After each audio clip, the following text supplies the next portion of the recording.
चलिए हम लोग बात कर रहे हैं, हम लोग बात किसी कर रहे हैं उत्तक की। उत्तक किसे कहते हैं?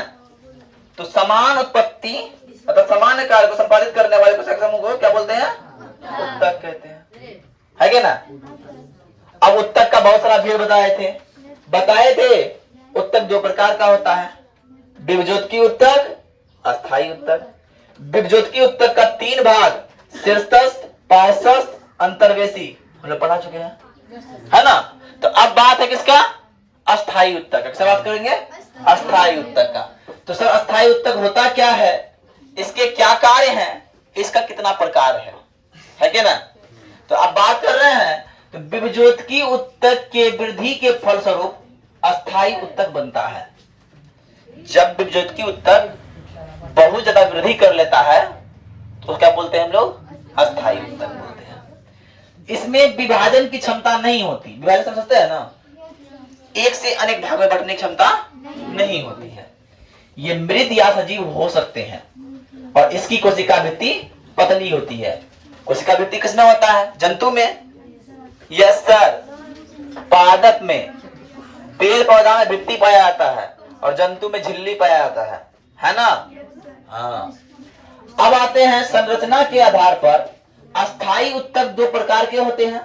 पहला होता है सरल अस्थायी उत्तक और दूसरा होता है जटिल अस्थायी उत्तक। पहला होता है कौन होता है? सरल अस्थायी और दूसरा होता है जटिल अस्थायी उत्तक। अब सरल अस्थायी उत्तक की बात करते हैं, ध्यान से देखिएगा। सरल अस्थायी उत्तक समरूप कोशिकाओं की बनी होती है। समरूप मतलब एक जैसा, है ना? एक जैसा जो कोशिका है ऐसी कोशिकाओं का बना होता है कौन? सरल अस्थायी उत्तक। तो भैया सरल अस्थायी उत्तक समझ में आ गया।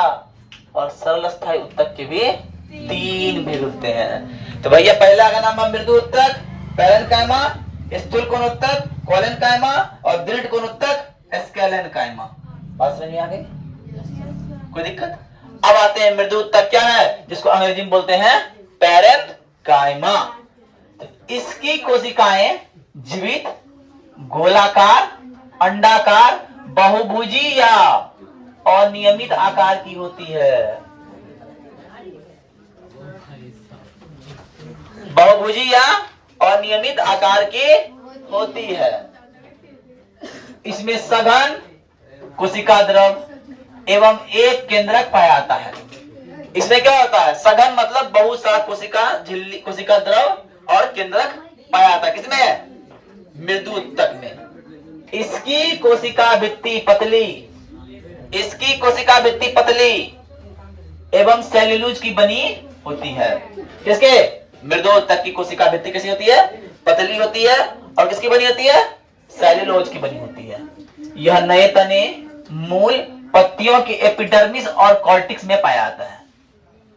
जब नया पौधा निकलता है, तो नया तना निकलता है, नया पत्ती निकलती है, तो उसके जो एपिडर्मिस और कॉर्टेक्स पाया जाता है, कॉर्टेक्स वाला भाग है, उस भाग में क्या पाया जाता है? ये मृदु उत्तक पाया जाता है। तो भैया मृदु उत्तक समझ में आ गया। अब ये करता क्या है, तो काम क्या है? हमारा शरीर में अंदर में क्या है? दिल है क्या ना? ऐसे करते रहता है, करते रहता है कि ना?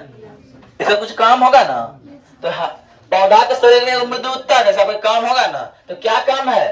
एपिडर्मिस के रूप में यह पौधे का संरक्षण करता है। पौधा को संरक्षित रखने का काम करता है कौन? यही मृदु उत्तक।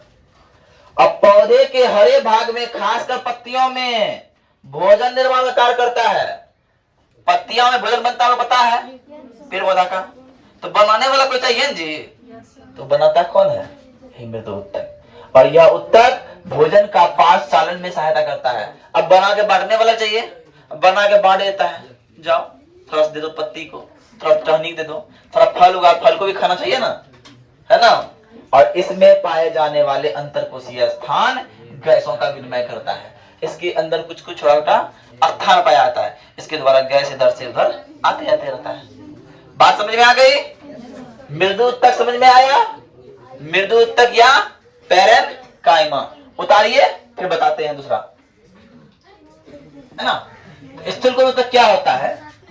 इसकी कोशिकाएं केंद्रक युक्त, लंबी, अंडाकार या बहुभुजी जीवित अर्थात रसधानी युक्त होता है।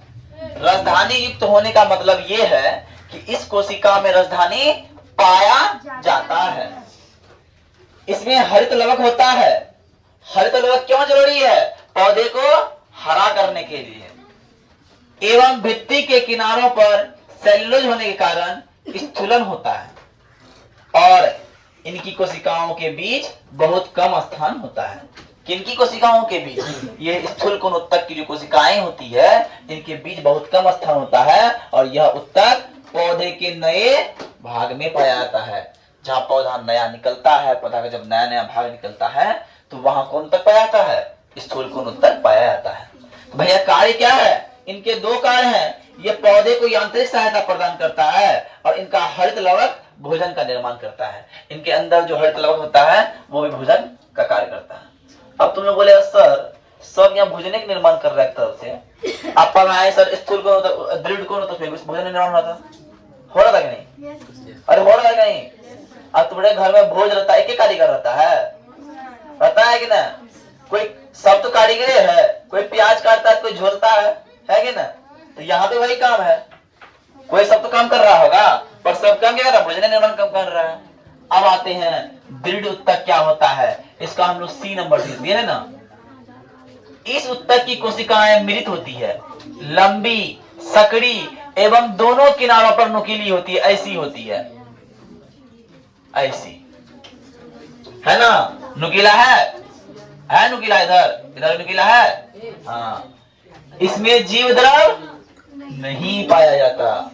इसके अंदर कोई जीव द्रव पाया नहीं जाता है और इनमें एक लिग्निन नामक रासायनिक पदार्थ पाया जाता है। कौन पदार्थ? लिग्निन नामक। और इसका काम है क्या? ये कोशिका को सीमेंट की तरह दृढ़ता प्रदान करता है। दीवार में ईटा, बताओ, इस दीवार में ईटा लगा हुआ है, इस दीवार में सीमेंट लगा हुआ है तो कितना मजबूत है क्या ना? दृढ़ता प्रदान करने का काम करता है कौन? सीमेंट। तो यहाँ सीमेंट की तरह करता है। और इसकी कोशिका भित्ति कैसी होती है? बहुत मोटी होती है। कितनी होती है? बहुत मोटी, जिस कारण इनमें कोई भी आंतरिक स्थान पाया नहीं जाता है। कोई दिक्कत? अब इसका कार्य क्या है? यह पौधे को यांत्रिक सहायता प्रदान करता है एवं आंतरिक भागों की रक्षा भी करता है। यहां भी करता था, यांत्रिक सहायता कर रहा था ना, यहां भी कर रहा है। लेकिन ये यांत्रिक सहायता करने के साथ साथ, यांत्रिक सहायता प्रदान करने के साथ साथ आंतरिक भाग की रक्षा भी करता है ना रे? अब मान लो तुम्हारे ऊपर से माथा का कवर हटा दिया जाए, थोड़ा वो टकराएगी, ब्रेन हमारी खत्म, है ना? तुम्हारा ये माथा नहीं, खोपड़ी है। खोपड़ी के अंदर बैठा है इतना तो चीज रखा हुआ है, उसी को बोलते हैं ब्रेन। और बहुत लचीला है, नस का बना हुआ है खाली, है ना? तुम लोग जो सब नॉनवेज खाते हो वो खाया होगा, ब्रेन खाता है क्या ना?